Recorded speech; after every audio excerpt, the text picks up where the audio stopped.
빌립보서 4장 1절에서 3절 말씀 참으시겠습니다. 시작. 그러므로 나의 사랑하고 사모하는 형제들, 나의 기쁨이여 여주가님 사랑하는 자들아, 이와 같이 주 안에 서라. 내가 유오디아를 권하고 순교를 권하노니 주 안에서 같은 마음을 품으라. 또 참으로 나와 멍에를 같이 한 네게 구하노니 복음에 나와 함께 힘쓰던 저 여인들을 돕고 또한 글레멘드와 그 외에 나의 동력자들을 도우라. 그 이름들이 생명책에 있느니라. 아멘. 빌립보서 강의 15번째 시간입니다. 교회를 즐겁게 다니는 법이란 제목으로 말씀 증가합니다. 교회를 즐겁게 다니는 법. 바울은 빌립보 교회를 매우 좋아했습니다. 이유 없이 그냥 좋아했다라고 말할 수 있지만 실상 빌립보 교회는 사랑받을 만한 좋은 일을 많이 했습니다. 여타 교회와 비교했을 때 빌립보 교회는 장점과 그리고 하나님께 칭찬받을 만한 예쁜 짓을 많이 한 교회인 것은 사실입니다. 감옥에 갇혀 있는 바울을 전적으로 옥바라지한 교회가 빌립보 교회입니다. 사랑받을 만 하겠지요. 또 디모데, 에바브로 디도와 같은 훌륭한 동력자를 배출한 교회가 또한 빌립보 교회였습니다. 하지만 우리가 빌립보서를 지금까지 살펴보았듯이 다툼도 있고 시기도 있고 그리고 계파 간의 알력도 없지 않아 있었던 교회가 빌립보 교회입니다. 완벽한 미인은 없다고 하지 않습니까? 흠잡을 것 없는 미인이란 존재하지 않는다고 하죠. 그 남자 배우 중에서 영화 배우 조인성이 있죠. 그 조인성 보면서 여자들이 막 미치지 않습니까? 근데 찬찬히 뜯어보십시오. 하천원 목사랑 별반 차이가 없는 것 같습니다. 눈 2개에 코 하나에 입 하나에 귀 둘, 거기다가 키는 나보다 8cm밖에 안 커요. 8cm밖에 안 커요. 찬찬히 조인성의 얼굴을 제가 오늘 인터넷을 통해서 뜯어봤습니다. 단점 투성이더라고요. 입이 짝짝이고 말할 때 한쪽만 이렇게 올라가고 목소리에 좀 무게감이 좀 없어요. 너무 경박스러운 목소리를 갖고 있고요. 귀는 작고 못생겼고요. 하여튼 흠잡을 것 투성이 조인성의 얼굴이더라고요. 앞서 말한 대로 저랑 비교해서 별것 아닌 눈 2개와 코 하나와 입 하나, 귀 2개 갖춰놓은 그런 남자인데 그 흠투성이의 모든 것을 합쳐놓으니까 미남이에요. 이게 미치고 환장하는 거예요. 뜯어보면 나와 다를 것이 하나도 없는데 다 합쳐놓으니까 미남이요. 매력적인 남자더라는 겁니다. 여러분 유화를 가까이서 본 적이 있습니까? 이 유화를 보면 수채화와 달리 이렇게 덧칠한 흔적, 붓이 지나간 모양, 막 지저분한 그 자체가 눈에 들어옵니다. 근데 그 유화를 조금 한 발자국, 2발자국 떨어져서 보게 되면은 아름다운 작품으로 보이게 됩니다. 그 속에 거친 붓터치나 어떤 지저분한 모습이 보이지 않는다는 거죠. 교회도 마찬가지고 사람도 마찬가지입니다. 그 속을 들여다보면 찬찬히 뜯어보면 다 하자투성이죠. 유화의 붓터치처럼 거칠고 날카롭고 뭉개진 선이 교회 안에 보입니다. 교인에게 보입니다. 하지만 우리가 교회에서 한 발자국 떨어져서 2발자국 떨어져서 교회를 전체적으로 한번 보는 것이죠. 그리고 교인을 전체적으로 한번 보는 것이죠. 그때 우리는 제법 멋진 작품으로 교회가 보인다는 거예요. 한 가지에 집중해서 보는 게 아니라 전체를 볼 때에 교회는 참 아름다운 것이구나. 내 옆에 있는 교인은 주님이 주신 멋진 인생의 파트너이구나 라는 것을 확인할 수 있게 될 줄 믿습니다. 바울은 빌립보 교회를 생각하면 기쁘기 그지 없었어요. 단점조차 귀엽게 보이고 그리고 그 단점이 안쓰럽게 보였습니다. 그게 바울이 빌립보를 향한 마음이었어요. 저는 바울이 빌립보 교회를 향한 그 모습을 통해서 우리 성도 한 사람 한 사람이 행복한 교회 생활의 비법이 있음을 발견하게 됩니다. 가까이 보면 단점인 투성인 그 빌립보를 바울이 사랑하고 바울이 좋게 보고 바울이 아름답게 보았던 것처럼 우리가 이 교회가 내가 볼 때는 힘들고 어렵게 보이지만 행복한 교회 생활을 할 수 있는 하나님의 선물임을 깨닫게 되는 겁니다. 어떻게 하면 우리가 교회 생활을 행복하게 할 수 있을까요? 그 첫 번째가 이겁니다. 교인을 내 가족처럼 여기면 기쁨이 넘치죠. 교인을 내 가족처럼 여겨야 됩니다. 1절 말씀 보면 그러므로 나의 사랑하고 사모하는 형제들, 나의 기쁨이요 멸관인 사랑하는 자들아, 이렇게 말씀하고 있습니다. 바울은 빌립보 교회를 비하하지 않습니다. 이 한심한 교인들아, 너희들 여자만 많은 교회라고 티내냐? 그래서 질투질하는 거야? 라고 하면서 막 비난하지도 않습니다. 빌립보 교인에 대해서 극찬을 하고 있어요. 나의 사랑하고 내가 정말 보고 싶고 내 기쁨이 되고 나의 자랑거리가 되는 빌립보 사람들아 라고 말하고 있습니다. 여러분, 누워서 침 뱉기란 말이 있지 않습니까? 자식이 부모 욕하면 사실 자기 욕하는 것이죠. 그게 누워서 침 뱉기잖아요. 제가 노회에 가서 우연히 들은 이야기입니다. 목사님끼리 이렇게 목회 애로사항을 얘기하면서 어떤 목사님이 자기 교회 성도의 한심하기 짝이 없는 모습에 대해서 투덜투덜거리는 거예요. 그러면서 참 목회가 재미없다고, 누구 장로는 어떠고 저떠고 누구 집사는 어떠고 저떠고, 정말 재미없어 라고 얘기하더라고요. 그러니까 목사 입에서 자기 교인의 험담이 나올 정도라고 한다면 아마 그 교회 교인들이 보통 교인은 아닌가 싶다라는 생각이 들더라고요. 한편 갑자기 저는 한번 비꼬아봤어요. 야, 저거는 자기 욕하는 것 아닌가? 저런 교인을 변화시키지 못하는 목사라면 그 무능한 목사 아닌가? 결국 나는 무능한 목사예요 라고 스스로 자기를 낮추는 거더라고요. 보니까 나는 이런 양떼 하나 변화시키지 못하는 무능한 목사요 라고 하는 자기 비하의 다른 모습이더라고요. 그래서 그 순간 딱 들면서 나는 진짜 어디 가서 우리 교인 욕하면 안 되겠다. 나와 똑같이 상대방도 생각할 거라고. 이거 한심한 목사라고 나를 도리어 하찮게 보지 않을까 하는 생각이 들었습니다. 교인들을 또 험담하는 교인들 많죠. 우리가 보통 큐티 쉐어링이라고 하지 않습니까? 말씀을 서로 나누는 시간을 갖습니다. 근데 사실 그 큐티 쉐어링을 보면요, 큐티 쉐어링이 아니야. 거의 호박식각이 돼요. 똑같아요. 성경 한 구절 딱 얘기하고 난 다음에 서로 나누라고 했더니만 누구는 어떻고 저떻고 숟가락부터 시작해서 젓가락부터 시작해서 다 얘기하는 거예요. 이게 큐티 쉐어링인지 험담대회인지 모를 정도의 목장 모임을 할 경우가 종종 있지 않습니까? 사실 칭찬은 지루하죠. 그죠? 칭찬으로 날밤 샌 적 있습니까? 칭찬으로 날밤 샐 수 있는 사람이 아무도 없습니다. 근데 이 험담은 얼마나 맛있는지 딱 얘기했는데 금방 시간이 다 흘러가 버렸어요. 그러면서 한다는 소리가 뭐예요? 왜 이렇게 하루가 짧네요? 왜 이렇게 2시간이 금방 흘러가지? 욕하면 시간이 빨리 흘러가요. 여러분들 빨리 늙는 법 가르쳐 드릴까요? 욕하세요. 그럼 시간이 빨리 가요. 그래서 나이 빨리 들어요. 반면에 시간이 늦게 가고 싶으면 어떻게 하면 돼요? 칭찬하면요, 시간이 늦게 가요. 그럼 그만큼 더디 늙는 것 아니겠어요? 여러분, 피그말리온 효과라고 있죠. 피그말리온 효과, 심리학에서 사람은 기대한 만큼 변화된다라는 겁니다. 내가 그 사람을 어떻게 기대하느냐에 따라서 그 기대가 변화의 수준과 변화의 질을 결정하게 됩니다. 사랑은 허다한 허물을 덮는다고 했습니다.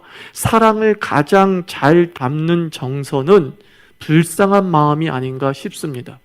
사랑을 담는 정서 중에 기쁨도 있겠죠. 사랑을 담는 정서 중에 어떤 그 열망도 있고 쾌락도 있겠죠. 그런데 저는 사랑을 가장 잘 담는 정서는 이 불쌍한 마음이라고 생각이 들어요. 정말 사랑이 좀 깊어지고 깊어지면 이 마음 속에 생기는 감정이 불쌍한 마음이더라고요. 아내가 보면 볼수록 예뻐요. 사랑하면 아내가 예뻐 보이죠. 더 사랑하면 어느 순간 아내가 불쌍히 보여요. 아십니까? 남편이 너무 멋져요. 능력 있어 보여요. 그건 사랑이겠죠. 근데 더 깊어진 사랑을 보면 방구석에서 텔레비전 보고 있는 남편을 보면서 불쌍해 보여요.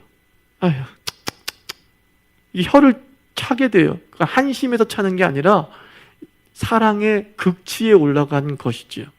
하나님이 우리를 바라보는 마음이 그와 같다고 봅니다. 하나님 우리를 사랑하십니다. 근데 그 하나님의 사랑하심이 어떻게 표현되어지냐면 우리를 불쌍히 여기셔요.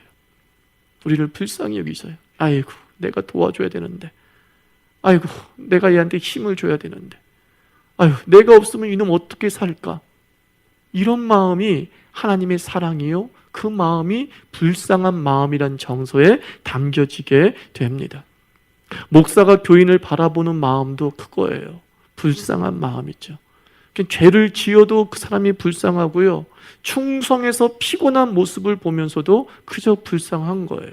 그저 불쌍한 거예요. 그때에 교회는 큰 힘을 얻게 되는 거죠. 교회를 불쌍히 여기고 교인을 불쌍히 여기는 겁니다. 우리가 바라보는 그 모든 것에 그 긍휼의 마음을 가지고 바라보게 될 때 교회 생활이 즐거워지기 시작하는 겁니다. 아, 이 부분은 내가 도와야 되는 부분이다. 아, 우리 교회 이렇게 연약해서 어떡하냐? 어떡하지? 그 마음 때문에 더 교회에 힘을 다하고 충성을 다하는 마음이 생기게 되는 것이에요.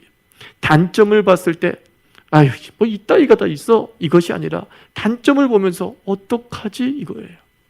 어떡하지? 우리 부실공사로 인해서 이거 자주 떨어지잖아요. 그거 보면서 어떤 사람은 뭐 목사님이 저 따위로 공사했어? 그게 아니라 저거 어떡하지? 그래야 되는 거죠. 저거 어떡하지? 저 붙여야 되는데 어떡하지? 그런 마음을 가지고 있을 때 그 불만 요소가 도리어 사명의 길로 열리게 되는 줄 믿습니다.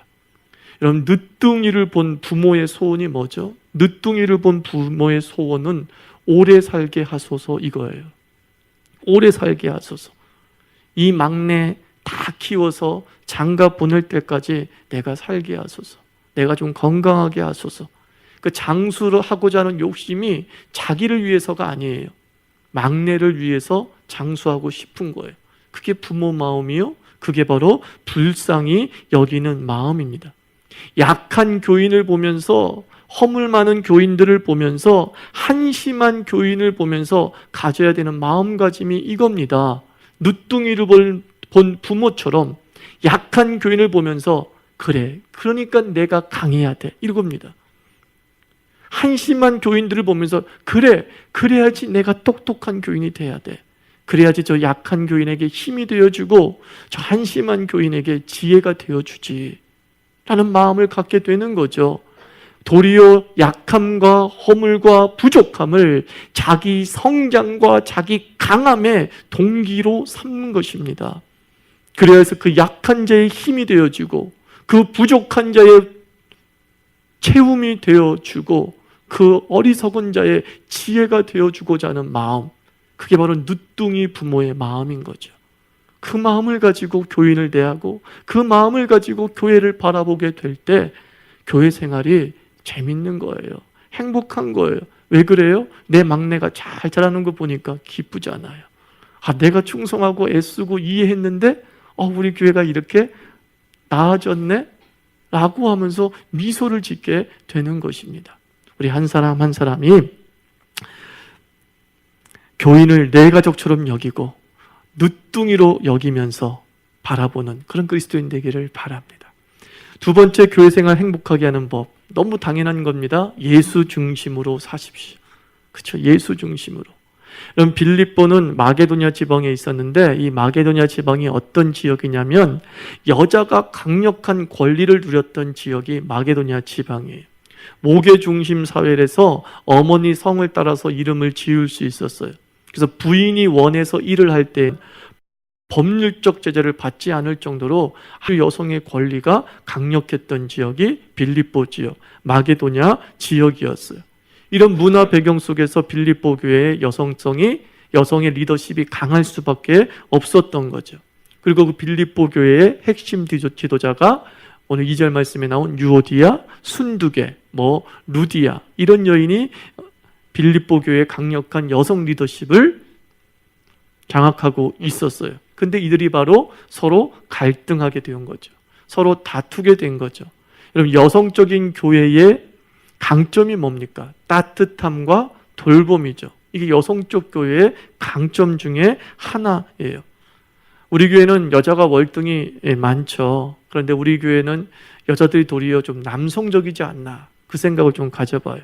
남자들이 좀 여성적이고, 뭐 때 되면 몸보심 좀 하죠라고 문자는 꼭 여자가 보내는 게 정상인데, 남자들이, 집사님들이, 뭐 때로는 장로님들이 같이 몸보심 좀 하시죠 그러는 거예요. 문자도요, 남자들이 더 많이 보냅니다. 은혜 받았다는 메시지도, 은혜 받았다는 말도 누가 더 많이 하는 줄 아세요? 우리 교회는 형제들이 많이 해요. 아주 집사님들, 여집사님들과 막 이 권사님들은 강팍해가지고 말이죠, 이 성령 충만한 메시지에 전혀 반응을 보이지 않아요. 아주 그냥 남성적이에요. 진짜 한마디로 남성적이에요. 나쁘다는 뜻은 아닙니다. 좋은 겁니다. 리더십이 있고 책임감이 있다, 그런 뜻으로 해석되어집니다. 그러나 하여튼 보편적으로 여성적 리더십은 어때요? 따뜻함과 돌봄이죠. 근데 이 여성적인 교회에 약점이 하나 있어요. 그것이 뭐냐면 말이 많고 편가르기가 있어요. 이게 여성식 교회의 약점입니다. 그래서 시기와 질투의 중심에 있는 이 여성 지도자들로 인해서 이 빌립보 교회가 서로 나누어지게 되는 것이죠. 그때 그 알력과 갈등의 중심에 선 유오디아와 순두개를 향해서 바울이 뭐라고 얘기하냐면, 우리 한번 2절 같이 읽어볼까요? 2절 시작. 순두개를 권하노니 주 안에서 같은 마음을 품으라 라고 말하고 있습니다. 주 안에서 같은 마음을 품으라. 1절에서 그 같은 마음이 뭔지를 얘기해 주고 있습니다. 1절에서는 너희가 주 안에서 함께 주를 섬겨나가는 교회였다라고 얘기합니다. 근데 유오디아야, 순두개야, 너희도 주 안에서 함께 섬겨라 라고 말합니다. 즉 유오디아와 순두개의 섬김의 동기를 지적하고 있는 것이죠. 유오디아와 순두개에게 순수한 신앙이 사라진 것입니다. 그가 예수를 처음 만났을 때의 감격, 그리고 예수만을 사랑하고 예수만을 전하고자 했던 그 열정으로 그가 리더십이 되었는데, 어느 순간 그의 리더십 행사가 다 자기에게 초점이 맞춰지게 된 거예요. 내 사람 만들기, 나 인정받기, 나에게 관심 모두 쏟게 만들기, 내 말에 다 순복하게 만들기, 다 자기 중심으로 돌아간 것이죠. 그래서 유오디아와 순두개에게 바울은 초심을 얘기하고 있는 거예요. 너희들이 다시 주 안에 서라. 예수만을 생각하고 예수만으로 기뻤던 그때로 너희가 다시 돌아갔으면 좋겠다라는 것입니다. 너희들이 이 교회 생활하면서 나름 이권도 있고 나름 너희들 인정받아서 기분도 좋지. 근데 그것이 신앙의 절대적 목표가 아니잖아. 근데 왜 어느 순간 너희들은 사람들이 나를 인정해 주는 것이 신앙의 전부가 돼버렸니? 사람들이 나를 인정해 주면 열심히 섬기고, 사람들이 나를 모른 척하면 상처받는 그런 신앙으로 돌이켜졌니? 다시 한번 너희가 리더십이 될 수밖에 없었던 그 초심의 열심, 주를 향한 열정, 나는 그것이 너희 안에서 다시 회복되어지기를 원한다. 바울은 유오디아와 순두개가 리더십임에도 불구하고 강하게 질책하지 않고 부드럽게 얘기를 합니다. 인정하는 거죠. 너희들이 리더십은 인정하지만 이제 그 순수함으로 돌아오기를 바란다라고 말합니다. 여러분, 사회적 자본이라는 게 있죠. 무형의 자본이죠. 눈에 보이지 않는 자본이 사회적 자본이에요. 그 사회적 자본이 튼튼한 사람들, 즉 신뢰, 어떤 희생, 정직, 단결, 이러한 사회적 자본이 튼튼한 조직이나 기관은 쉽게 흔들리지 않습니다. 그 사회적 자본의 가치를 위해서 자기 자신의 개인적 가치를 희생할 줄 알기 때문이라는 겁니다. 교회 안에도 사회적 자본이 있습니다. 바울이 말한 대로 주 안에서 같은 마음을 품으라. 이것이 교회의 사회적 자본이 됩니다. 예수님을 위해서라면 무엇이든지 희생할 수 있다는 마음이 교회의 사회적 자본이 되는 겁니다. 바울은 빌립보 교회를 향해서 자기의 신앙을 고백할 때 이렇게 고백하지 않습니까? 내가 주를 위해 살고 내가 주를 위해 죽기도 한다라고 했습니다. 그의 모든 동기는 예수 그리스도예요. 예수 그리스도가 존귀케 된다면 자기의 낮아짐도 기꺼이 받아들이겠다. 그러니까 바울은 신앙에 기복이 없었던 겁니다.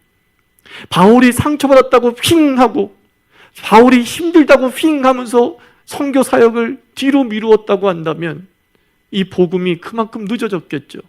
근데 바울이 죽을 때까지 지치지 아니하고 신앙에 기복 없이 달려갈 수 있었던 이유는 다 바울을 인정했기 때문이 아니죠. 바울을 다 칭찬했기 때문이 아니죠. 누구는 욕도 하고 누구는 바울을 비아냥거리기도 하고 누구는 바울을 핍박하기도 했다고요.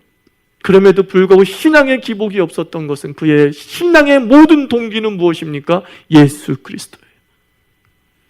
내 안에 예수 그리스도가 존귀케 되는 것이라고 한다면 나의 모든 것도 배설물로 여기노라. 그것이 선교사라고 하는 이 하나의 꿈을 끝까지 붙잡고 나아갈 수 있는 힘의 원동력이 된 줄 믿습니다. 저는 이 자유교회가 여러분의 인생의 마지막 교회 되기를 축원합니다. 그러기 위해서는 교회를 사랑하는 것은 곧 누구를 사랑하는 거예요? 예수 사랑. 예수 그리스도를 향한 그 열망이 유지되어지면은요, 교회 안에 있는 모든 거친 붓터치 정도는 쓱 눈 감아 버리는 거예요. 저 붓터치도 예수께서 그리신 것인데 라는 것이죠. 저 연약한 지체도 예수께서 사랑하시는 존재인데, 저 허물 많은 존재도 예수께서 십자가에 달려 죽으신 존재인데, 그 예수의 동기가 우리를 하나 되게 만들고 교회를 행복하게 만드는 힘이 되는 줄 믿습니다. 우리 찬송가 오늘 불렀잖아요. 나의 기쁨, 나의 소망 되시며. 그죠? 예수님 여러분의 기쁨이십니까? 누구도 어떻게 이렇게 신앙생활을 잘하세요? 라고 칭찬도 안 해. 그런데도 기쁘십니까? 그게 신앙의 순수성이죠. 누구도 나를 등 두들겨 주면서 기도 잘했다고 하지도 않는데도 오늘도 나의 기쁨, 나의 소망의 찬송을 부를 수 있다면 그게 참 신앙의 순수가 아닌가 싶습니다. 그래서 예수 중심이 회복되면 영혼의 기쁨이 찾아오고 그 예수께서 핏값으로 사신 이 교회를 사랑하며 섬기는 그리스도인 될 줄 믿습니다. 그리고 마지막 세 번째, 교회 생활 즐겁게 하는 비법은 열심히 일하면 즐거워집니다. 열심히 일하면 교회 적응 잘하게 되죠. 3절 같이 읽습니다. 시작. 또 참으로 나와 멍에를 같이 앉아 내게 구하노니 복음에 나와 함께 힘쓰던 저 부녀들을 돕고 또한 글레멘드와 그 외에 나의 동력자들을 도우라. 그 이름들이 생명책에 있느니라 그랬습니다. 유오디아와 순두계 사이로 갈라져서 있는 자들 향해서 뭐라고 얘기해요? 일하라 이렇게 얘기하잖아요. 일하라. 이제 더 이상 다투지 말고 갈등하지 말고 우리가 해야 될 일이 너무 많아. 나와 멍에를 같이 맨 자들도 있고, 그리고 어떤 부녀들은 앞장서서 일을 하고 있고, 나의 동력자들도 있어. 그들을 어떻게 해요? 도우라. 도우라. 라고 말하고 있습니다. 그들을 도우면 우리 삶에 후회함이 없는 것이죠. 여러분들 이 땅을 살아가면서 또 교회를 섬기다 보면 어느 한 사람에게 일이 집중될 때가 있습니다. 그 사람이 이 일을 다 하는 이유는 뭐냐면 누가 도울 자가 없기 때문이에요. 근데 정말 안타까운 사실은 뭐냐면요, 그 혼자서 일하는 모습을 보면서 측은하게 여기기보다는 우리는 이럴 때가 있잖아요. 지 혼자 교회 일 다 하는 줄 알아? 그리고 자기는 아무것도 안 해요. 그러니 어떻게 해요? 점점 교회에 대한 불만만 쌓이게 되는 거죠. 누군가 혼자 고군분투하고 있을 때는 무슨 메시지입니까? 오늘 3절 말씀이에요. 도우라 이겁니다. 우리 교회는 누가 다 하는 것 같아, 누가 혼자 다 하는 것 같아 라는 느낌이 들 때는 이겁니다. 그 교회는 그 사람이 주도한다는 뜻이 아니에요. 네가 도우라, 그런 뜻이죠. 네가 도우라. 우리 한 사람 한 사람이 이렇게 도우는 인생 되기를 축원합니다. 그죠? 청소하고 있으면 도우라. 봉사부에서 식사를 준비하면 도우라. 누구 한 사람이 힘들고 어렵게 일하는 것을 도리어 뒤에서 험담하지 말고, 그래 저 사람은 저 일을 좋아하니까 하는 거야. 세상에 교회에서 좋아할 일이 어디 있습니까? 여러분 교회 일들 다 체크해 보세요. 좋아서 하고 싶은 일들이 뭐가 있어요? 다 피하고 싶은 일들이죠. 그래 저 사람은 천성이 저런 걸 좋아해. 그게 아니에요. 나 아니면 아무도 안 하기에 내가 그걸 하고 있는 거거든요. 그 사람의 그 진심을 우리가 이해해 줘야 되잖아요. 그리고 나서 좀 도우라라는 거죠. 좀 집사님 제가 도울 일이 없을까요? 목사님 제가 좀 도울 일이 없을까요? 그러면요 기다렸다는 듯이 막 얘기 나와요. 이것 좀 해주세요, 저것 좀 해주세요. 근데 그 얘기 듣고 싶지 않아서 지금 주저하는 거죠. 저도 지금 여러분이 나한테 교회를 위해서 뭐 좀 했으면 좋겠어요 라고 물어보면 할머니 태산 같아요. 아무도 안 물어봐. 어떤 일을 했으면 좋겠어요 라고 안 물어봐. 얄미워 죽겠어요. 피해가려고. 피해가려고. 그래요. 우리 모두가 다 이렇게 교회 일에 방관자로 있거나 또는 예배 드리는 것이 나는 교회를 섬기는 거야. 맞습니다. 예배 드리는 것이 교회를 섬기는 것입니다. 근데 일주일에 한 번 예배 드리는 것 같고 섬긴다고 하면 안 되죠. 그건 또 막 수십 번 드리면서 나는 예배로 교회를 섬기고 있어 하면 몰라도 당연히 주일 성수하는 걸로 내가 섬기고 있다라고 말하지 않았으면 좋겠고요. 여기서 섬김이라는 건 뭐냐면 봉사를 얘기하는 거예요. 예배를 얘기하는 게 아니라 봉사입니다. 예배 외에 교회가 감당해야 될 많은 사명들에 직접적으로 우리의 모든 것을 동원해서 섬기는 행위를 봉사라고 하는 겁니다. 그리고 봉사를 감당해낼 때에 그 봉사를 통해 교회에 더 뿌리를 깊게 받게 되고 내 교회라고 하는 소속감이 강해지는 것이죠.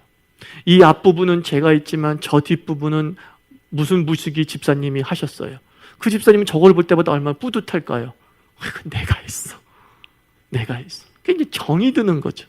그죠? 정이 드는 거예요. 그런 것과 마찬가지다라는 겁니다.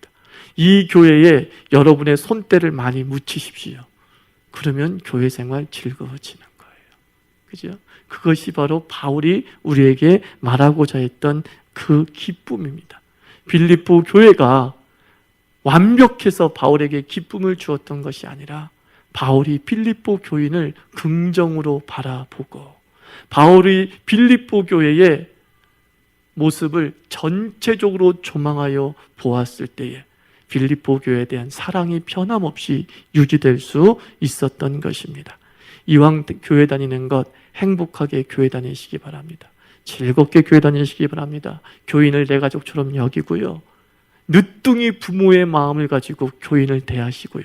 예수 중심이라는 이 순수한 동기를 잃지 마시고요. 사랑으로 열심히 봉사하면 어느 날 여러분들은